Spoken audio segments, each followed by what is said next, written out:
turn to sleep in the cemetery. The last flicker of this lighter is the only flame I have.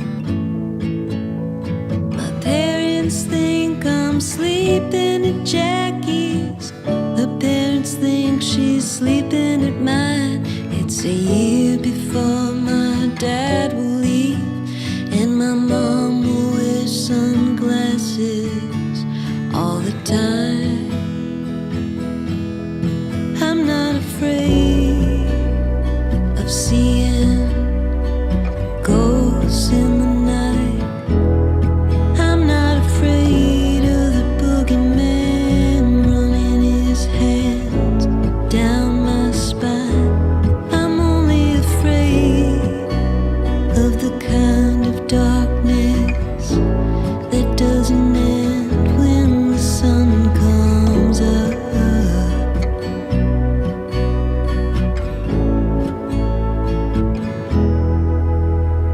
My boyfriend Tim will join the army just to get the college money. And on the night before he leaves, he'll give me his guitar. He won't make it overseas. He won't have... Greta Morgan. Hey, how's it going? Oh my God. How are you, Greta? I'm good. How are It's you? great seeing you. You look amazing. Look Oh, at you. in my field of poppies. You look wonderful, Greta. So thank you so much for coming. I mean, I was making the math. It was a year and a half since we last talked. Wow, Isn't that wild? A year and a half. that's so crazy. Oh, I know. hang on 1 second. I realized I started my kettle. 1 second. Okay. Should we And read? Should we it's- read? No, this is good. This is all Greta, and it's perfect that you just like your filter. You came out of the plants and in for your kettle. It's very you, very on brand. Still going, even though I turned it off. It's all good. It's all good, Greta. I mean, but listen, look at you. Good to see you. So happy to have you back. So much life has happened, Greta, but we've been connecting on and off, trying to make this happen. Obviously for my audience, they can check you out. You were like one of like our first 10 guests, like an OG, and not only a fantastic musician, but a wonderful soul and a wonderful person. So you're presently writing a book. Can't wait to ask you about that, and recording an instrumental album. So welcome to the show, Greta Morgan. Wait, I want to ask you, how was your move? The Nashville move? Greta, all I've ever cared about in my life is music. Yeah. And this, I can't believe that it took me this long to be here, basically. It's like I belong here. Oh, yeah. I mean, Nashville, yeah, Music City. So it's been like a lot. Yeah, it's been blessings, honestly. It's been a lot of blessings. That's great. Thank you for asking, Greta. And I can't wait, for you to be around here. But yeah, so where are you coming to us from, Greta? What part of the universe are you? Right now I'm in New York City, which You're in New York City. Very different from where I've been in the last entire pandemic. Right. It's been great. It's like, so I'm in the, I just got my vocal injection like a week and a half ago. So I'm in the whispers. So I figured this is me like trying to talk full volume.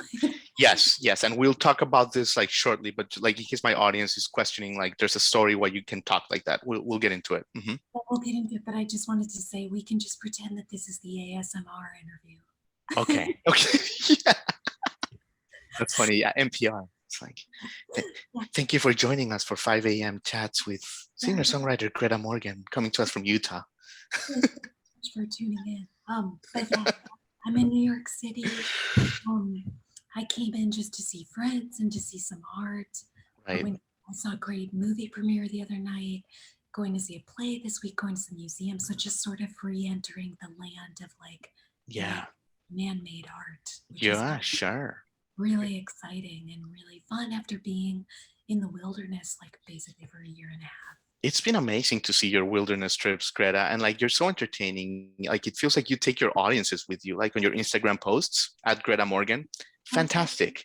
Like and just like the uniqueness that you combine, like where you've been with music and anecdotes, and your jokes are awesome. Like you're putting like you put photos of like moss, like the plant moss, like all over from your travels, beautiful, and then you put like Kate Moss, and like and it's like it's the best. It's absolutely the best, Greta. Were you always so like it's like smart humor? Were you always so quirky growing up?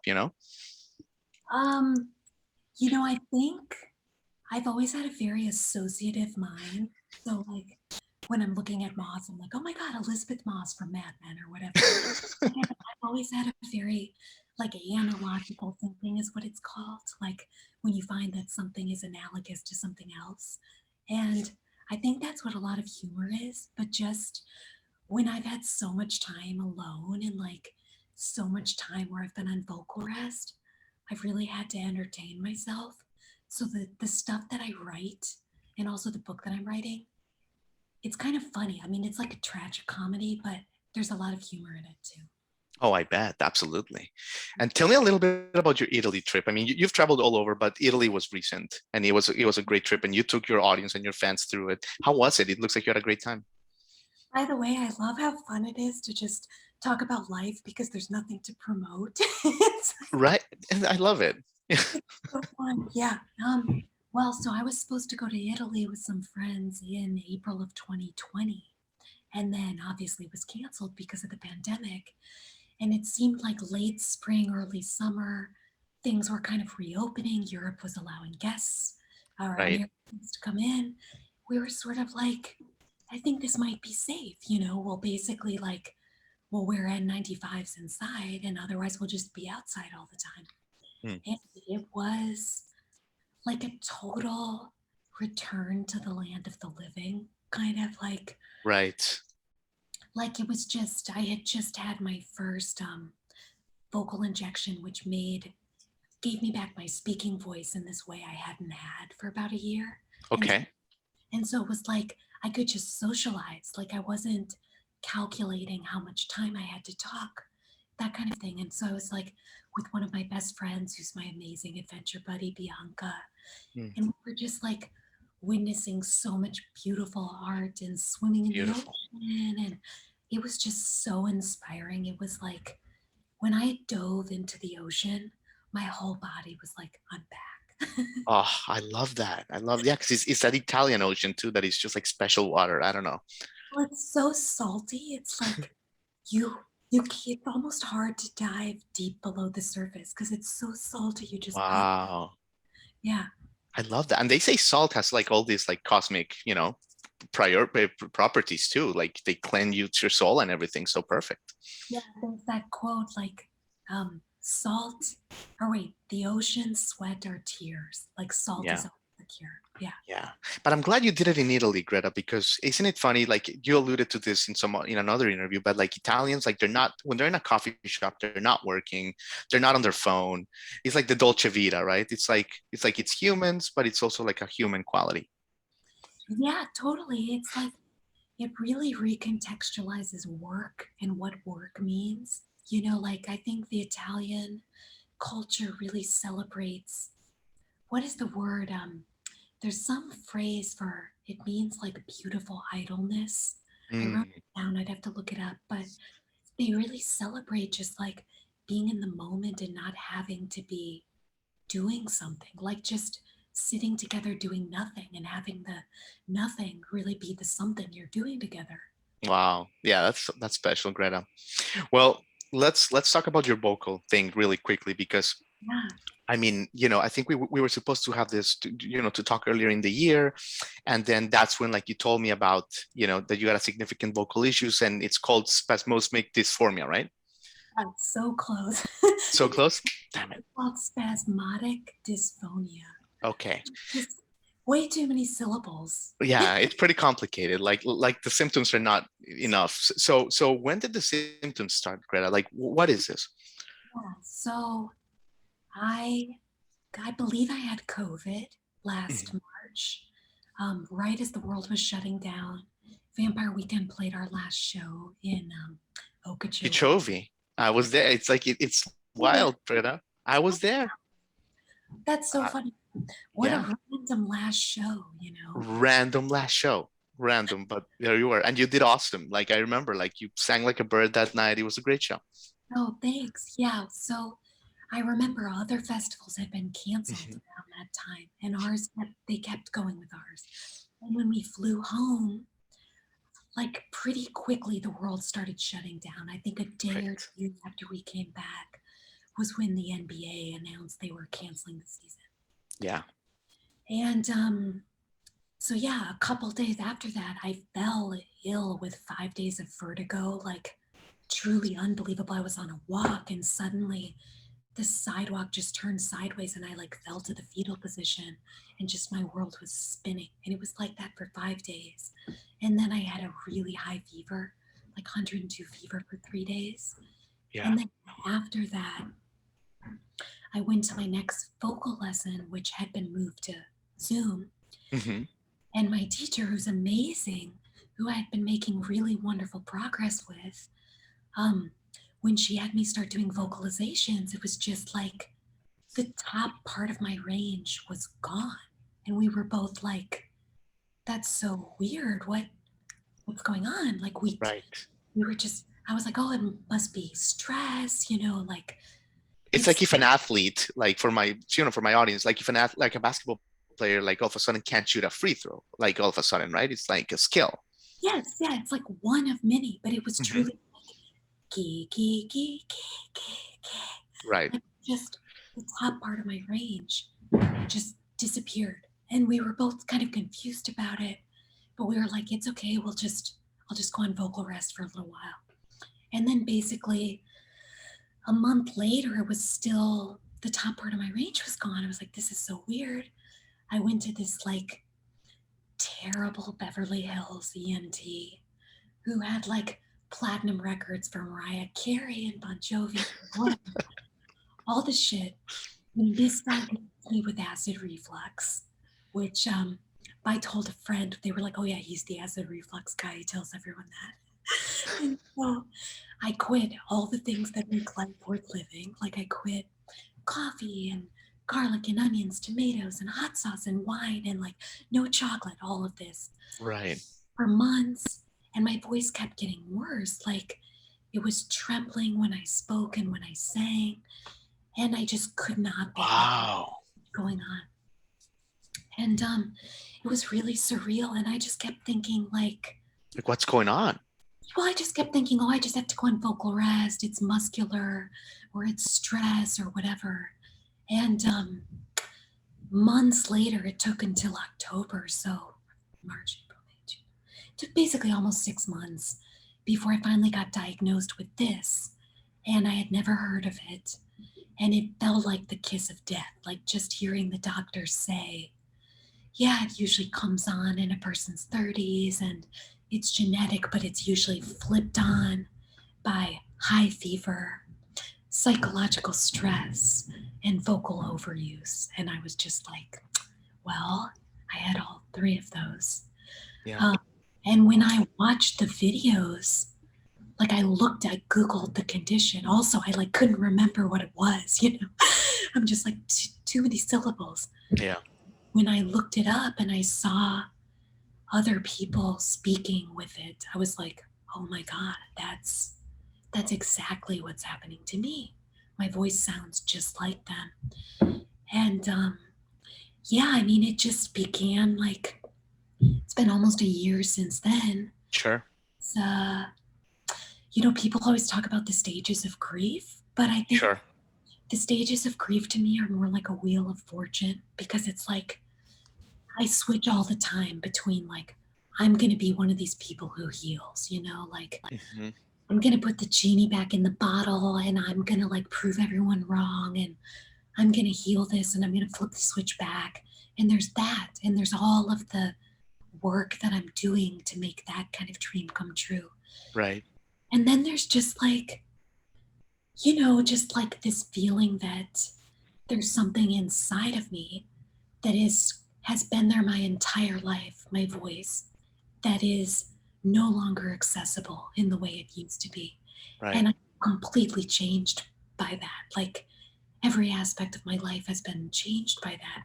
Sure. And in some ways, it's just like, my friend said the other day, like sometimes you have to let the circumstance change you. And so it's like, I've started writing songs that are completely different. Like they're more like, they're kind of stylized the way a Leonard Cohen song is, where the Beautiful. vocal range is like 5 or 6 notes, and it's all about Yeah. the words. Yeah. And even the way I communicate day to day, like I've cut out basically, I'd say 80% of my socialization, because Yeah. I only really have the conversations that I want to have because my voice feels valuable I'm in a way. really grateful, by the way, that you're sharing this space with us, Greta. Thank you. Yeah, of course. But yeah, I've let the circumstance change me in all the ways that it's needed to, I guess.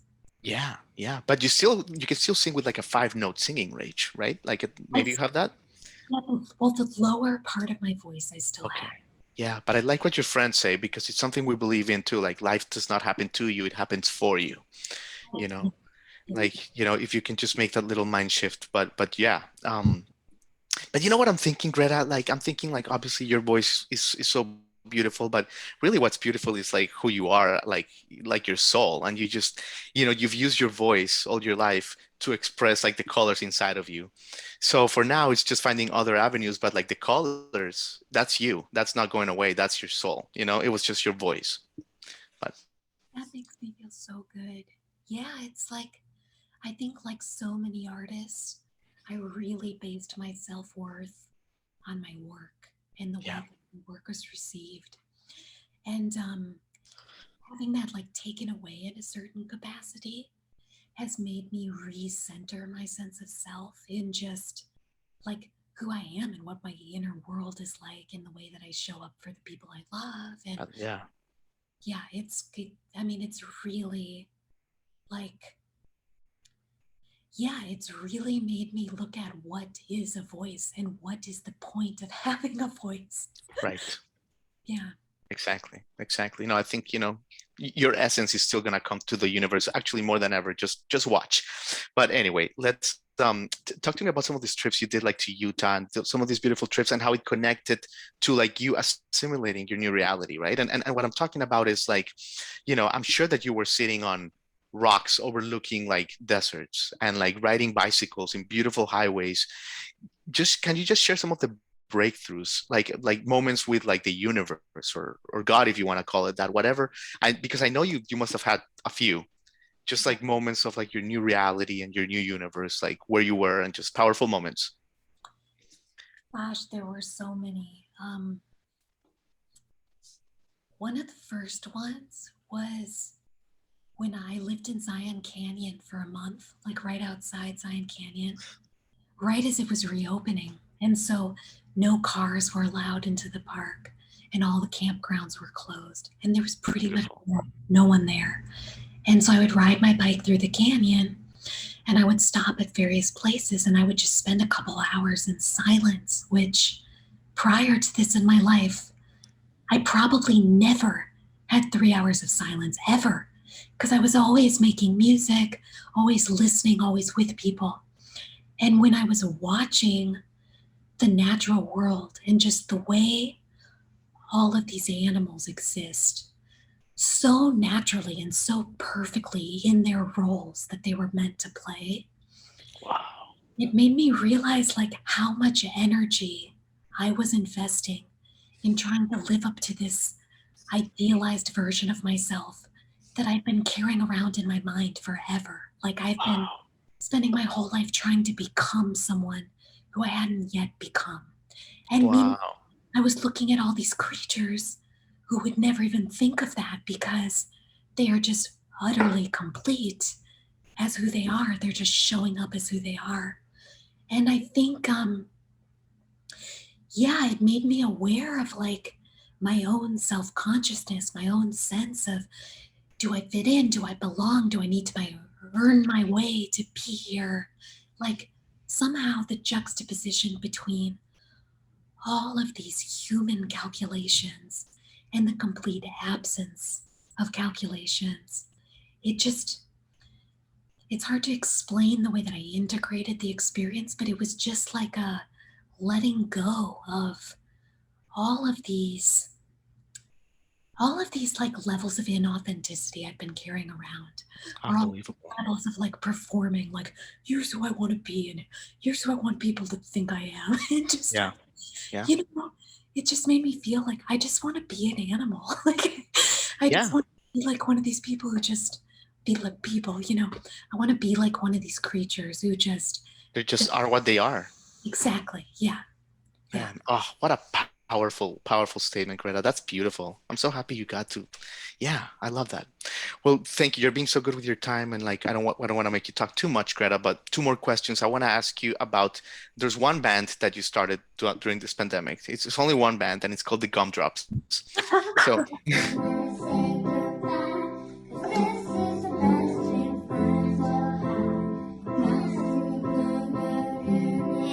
Gumdrop, Gemma Gumdrop, Greta Gumdrop.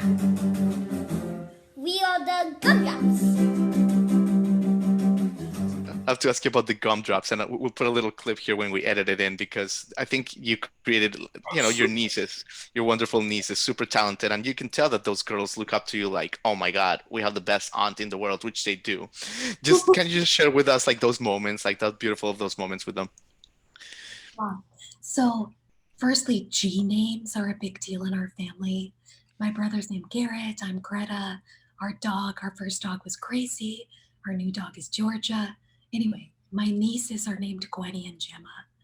And I used to just call them like Gwenny Gumdrop and Gemma Gumdrop. That's kind of just like a nickname. I don't know, gumdrops are sweet. So, I had not played music with anyone the entire pandemic. And so when I got to Austin to be with them, I was like just dying. I was just dying to like write songs with people. Right. Gwenny, Gemma, come up here. All right, we're gonna write a song. What can we write about? And they just had so many ideas. They're like, let's write a song about the moon. Let's write a song about flowers. Let's write a song about how much we love dancing. I mean, they were like, we've been waiting our whole lives for this, Aunt Greta. Where have you been? I mean, it was so fun. So, and they are like legit. They write amazing lyrics and amazing melodies, just like that. Like they're like the best improvisers. So anyway, we started writing all these songs, and then when we started recording them, we had a little bit of a VH1 behind the scenes moment, which was that they couldn't decide who was going to be the lead singer. Oh, Stevie Nicks, Lindsey Buckley, what's happening here? It was so funny because they each wrote songs that they sang lead on. Mm. We recorded the one that you might play the video of, the Gumdrops theme song. So the younger one was recording vocals, and after we did that song, I was like, okay, now it's Gwenny's turn to sing lead. And Gemma was like, no, I'm the lead singer. And we were like, nope, we're gonna switch who's the lead singer between you two. She was like, no. That never works. And it was so funny because it made me wonder, like, these dynamics that happen in bands. Yeah. It made me wonder if they're like hardwired from childhood, like if they're like deeply primal. Oh, yeah. Like there has to be like a leader. Like Yeah, it's yeah, like a hunting gathering thing. right. Like each person has a really distinct role, and when you step out of it, all of the other roles feel threatened. Right. Oh my God, Greta, what a great story. I love that. So thank you, Greta, for your time. Tell us a little bit about your book and we'll let you go. Like what's going on? Like what's the book about? And like just whatever you want to tell us about the book. Yeah. So when I have this theory that what looks like inspiration is kind of actually habit, and I've talked to so many friends about it because I have a lot of friends who feel like they're not creative because they're not like inspired all the time, or they're not like passionate all the time. But it's funny because for me, like obviously I love writing songs, but I also just always reserved every morning when I wake up, the first 3 or 4 hours of the day is when I write songs. And so like that's why I've just put out 8 records in 15 or 16 years, is because I'm just kind of always writing. Yeah. When I started first having trouble with my voice, I was like, okay, well, I have these 4 hours every morning. I guess I'm going to start writing stories because this is what I do, you know? So honestly, that's how I started writing, was like, well, I can't sing right now. I'm just going to start writing stories. And as I did, I was just finding this voice for all of these emotions and all of these experiences that can't fit into songs because they're just too nuanced, or they're too, they're just like different kinds of stories to tell. So I started writing all these short stories. I was like, oh my God, I love doing this. This is so fun. I started taking classes online. And then maybe 3 or 4 months ago, I was like, I need to just write about what's actually happening. That's always what I've done in songwriting, is translate real life experience in real time into a song. So basically I'm writing this kind of like tragicomic travelogue of just Amazing. the way I experienced our world and this country during this very historic time, and also with kind of heightened observational powers because I wasn't the one talking, or like I wasn't the one making noise. And also, Brilliant. and then also, it's also just like about kind of reflections on what it means, kind of reflections on the whole first chapter of my life as a musician. It's like, I do feel like there's kind of a division right now between what I did before and what I'll be able to do from now on. Maybe that's not true. Like maybe I will be able to sing my whole catalog again. TBD. But TBD. I'm optimistic.